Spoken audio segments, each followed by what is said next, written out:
Jain friends, मैं उम्मीद करता हूं कि आप सभी पहले से बहुत ज़्यादा बेहतर होंगे। और आज हम द हिंदू न्यूज़पेपर में एक न्यूज़ आई है और इस न्यूज़ का सभी के साथ कनेक्शन है। ये मत सोचना कि आप यूपीएससी की प्रिपरेशन नहीं कर रहे हैं तो इस टॉपिक का आपसे लेना देना नहीं है, बिल्कुल लेना देना है।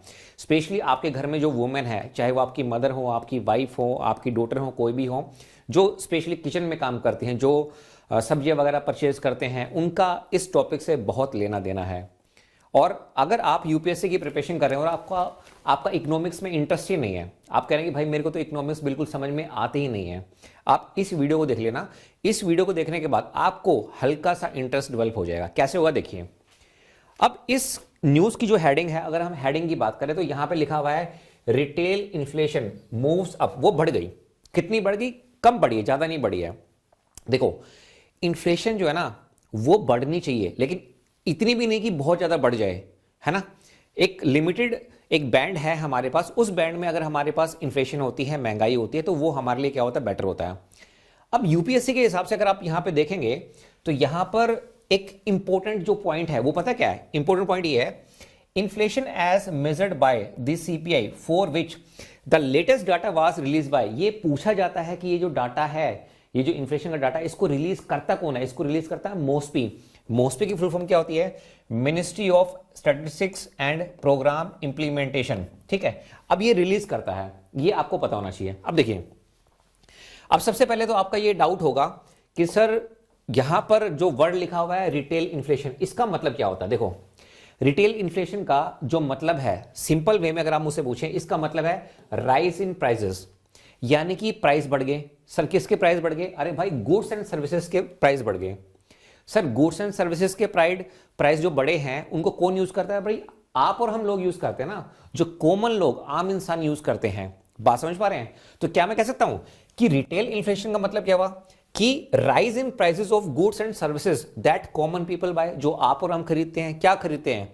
हम खाने में टमाटर खरीदते हैं, प्याज खरीदते हैं, आलू खरीदते हैं। अब आप बोलोगे कि सर मैं तो गाड़ी भी चलाता हूं, तेल भी मतलब डलवाता हूं गाड़ी में, वो सब हम डिस्कस करेंगे। आप बोलेंगे सर मैं शादी में गया था, अभी मैंने कोट पैंट खरीदा, तो उस सेक्टर की भी हम बात करेंगे। आपने शूज परचेज किए, उसकी भी हम बात करेंगे। तो अगर मान लीजिए, अगर आपसे कोई पूछे कि what do you mean by retail inflation, तो घबराने की जरूरत नहीं है। इसका सीधा सीधा जो संबंध है वो हमारे साथ है। तो क्या मैं कह सकता हूं कि रिटेल इन्फ्लेशन का मतलब क्या है? Rise in prices of goods and services that common people buy, यानी कि जो आम लोग, हम लोग परचेज करते हैं, जो सामान जो परचेज करते हैं, उसमें जब प्राइसेस बढ़ जाते हैं उसको हम क्या बोलते हैं? रिटेल इन्फ्लेशन बोलते हैं। अब एग्जाम के हिसाब से क्या इंपॉर्टेंट है? एग्जाम के हिसाब से इंपॉर्टेंट ये है कि इसको मेजर किया जाता है बाय सीपीआई। सीपीआई का मतलब है कंज्यूमर प्राइस इंडेक्स। अब यहां पे हम किसकी बात कर रहे हैं? लेटेस्ट डाटा की बात कर रहे हैं। यूपीएससी जब क्वेश्चन पूछेगा वो भाई ईयरली डाटा पूछ लेगा, 2 साल का, 3 साल का ईयर का कंपैरिजन कर लेगा। तो पहले आप 1-2 महीने का देख लो, उसके बाद जब यूपीएससी का एग्जाम आएगा तब हम पूरे का पूरा जो करंट अफेयर है वो भी आपको रिवाइज करा देंगे। अब देखिए, अब यहां पे जो रिटेल इन्फ्लेशन है अगर हम देखें, जो कि अक्टूबर में कितनी थी? 0.25 थी। अब ये हल्की सी बढ़ गई, कितना उछाला है? अब ये हो गई है 0.7% इन द नवंबर। तो ज्यादा कुछ खास फर्क हुआ नहीं है, मतलब इन्फ्लेशन बढ़ी है लेकिन इतना चलता है। अब आप कहेंगे कि सर हमारे पास जो फाइनेंशियल ईयर है, अगर हम ट्रेंड की बात करें कि फाइनेंशियल ईयर का जो ट्रेंड है वो क्या चल रहा है, देखो सबसे पहले तो आपको यह पता होना चाहिए कि फाइनेंशियल ईयर होता क्या है। फाइनेंशियल ईयर याद रखना, ये आपका स्टार्ट होता है 1 अप्रैल से। ठीक है, 1 अप्रैल से, और ये खत्म कब होगा? ये आपका खत्म होता है 31 मार्च ऑफ नेक्स्ट ईयर। इसको बोलते हैं फाइनेंशियल ईयर। आपने देखा होगा कभी कभी ऐसा लिखा होता है फॉर दी फाइनेंशियल ईयर 25-26, है ना। आपको इस तरह से नजर आता है ना। तो इसका मतलब पता क्या है? ये फाइनेंशियल ईयर कब स्टार्ट हुआ होगा? ये फाइनेंशियल ईयर आपका स्टार्ट हुआ होगा 1 अप्रैल 2025 से, और ये कंप्लीट कब होगा, ओवर कब होगा, खत्म कब होगा? ये आपका 31 मार्च 2026 को खत्म हो जाएगा। ये फाइनेंशियल ईयर होता है हमारा। तो अगर हम फाइनेंशियल ईयर के ट्रेंड की बात करें तो इन्फ्लेशन जो है टोटल अभी तक 8 महीने हुए हैं, 8 में से 7 बार क्या है? लो हुई है। अगर आप देखोगे, जैसे हमारे पास क्या होगा, अप्रैल, मई, जून, जुलाई, अगस्त, सितंबर, अक्टूबर, नवंबर, दिसंबर तो अभी चल ही रहा है। तो ये जो 8 महीने अभी तक हमारे पास हुए हैं, अगर मैं अप्रैल से स्टार्ट करूं तो 8 महीने में से 7 बार जो इन्फ्लेशन है वो क्या है, कम है। अब ये हमारे लिए बेनिफिट होता है, मतलब देखो इन्फ्लेशन बढ़नी चाहिए, मतलब एक लेवल में बढ़नी चाहिए, ज्यादा भी नहीं होनी चाहिए और कम भी नहीं होनी चाहिए, दोनों हमारे लिए क्या है, नुकसानदायक है। अब इसका मेन रीजन क्या है, देखो मेन रीजन हमारे पास क्या है, सबसे पहले तो हम बात करते हैं फूड प्राइसेस के बारे में। अब आप बोलेंगे सर फूड प्राइसेस में आप किसकी बात करना चाहते हैं, देखो फूड प्राइसेस में अगर हम बात करना चाहते हैं किसकी, अगर हम बात करें पोटैटो की, ओनियन की, टोमेटोज की, भाई आप वेज बनाएं, नॉन वेज बनाएं, आप चाहे चिकन खाएं, मटन खाएं, या फिर आप भिंडी की सब्जी बनाएं, आप कुछ भी बनाएं, तो भाई आपको प्याज चाहिए, टमाटर चाहिए, वेज में भी डलेगा, नॉन वेज में भी डलेगा। अब आप बोलोगे सर मैं तो साउथ इंडियन खाता हूं, अरे चटनी तो बनेगी ना टमाटर की, कहीं ना कहीं चटनी तो बनाएंगे, वहां पे मसाला डोसा बनेगा तो उसमें भी प्याज तो इस्तेमाल होगा। तो मेनली जो अगर आप देखोगे पोटैटो, ओनियन, टोमेटो, इनके जो प्राइजेस है अगर हम इसमें देखें तो इनके प्राइजेस जो है वो कम हुए हैं, इनके जो प्राइजेस हैं वो कम हुए हैं। तो यहां पे जो फूड प्राइजेस हैं अगर देखा जाए ओवरऑल वो कम हुए हैं, ठीक है।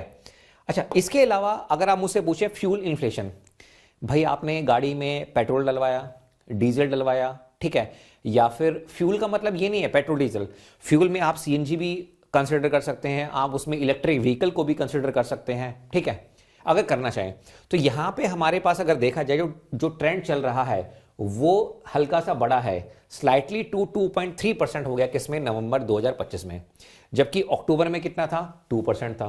तो यानी कि ज्यादा नहीं बढ़ा है, मतलब अगर मैं फ्यूल में भी देखूं महंगाई ज्यादा नहीं है, इतना चलता है, मतलब ये जो अगर आप देख रहे हैं 0.3% का जो चेंज है ये ठीक है, इससे हमें कोई नुकसान नहीं है। अगर आप बोलेगे सर एडिबल ऑयल्स की, अब देखो मैं किसान फैमिली से बिलोंग करता हूं, तो अगर आप मार्केट में जाओगे ना तो मार्केट में जो सरसों का तेल है, ठीक है, उसके दाम बढ़े हैं भाई, उसके दाम बढ़े हैं, जो एडिबल ऑयल हैं उनके दाम बढ़े हैं, लेकिन ज़्यादा नहीं बढ़े हैं, ठीक है, एक पर्टिकुलर रेंज में। अगर आप मुझसे पूछें एडिबल ऑयल तो भाई इनके जो प्राइस है वो हल्के से इंक्रीज हुए हैं। अब आप बोलो कि सर मैं तो पान खाता हूँ, गुटखा खाता हूँ, तंबाकू खाता हूँ, तो ये भी तो मैं कंज्यूम करता हूं, इसमें महंगाई मतलब ज्यादा नहीं बढ़ी है, पहले कितनी थी, अक्टूबर में 2.9% थी, अब कितनी हो गई, नवंबर में 3% हो गई है, हल्का सा इसमें इंक्रीज हुआ है। अब आप कहोगे सर हमारे घर में तो शादी थी, हमने तो जूते खरीदे, हमने कपड़े वगैरह खरीदे, परचेज किए, सब कुछ किए, लेकिन हमने जो है वो अक्टूबर में ही खरीद लिए, नवंबर में शादी थी, पहले ही हमने खरीद लिए। तो भैया अगर आपने पहले ये सब कर लिया तो महंगाई अगर आप देखोगे नवंबर में कितनी है, कम हो गई 1.5, अक्टूबर में कितनी थी, 1.7 थी। तो यहां पे इस सेक्टर में अगर देखा जाए तो हमारे पास जो इन्फ्लेशन है वो क्या हो गई, कम हो गई।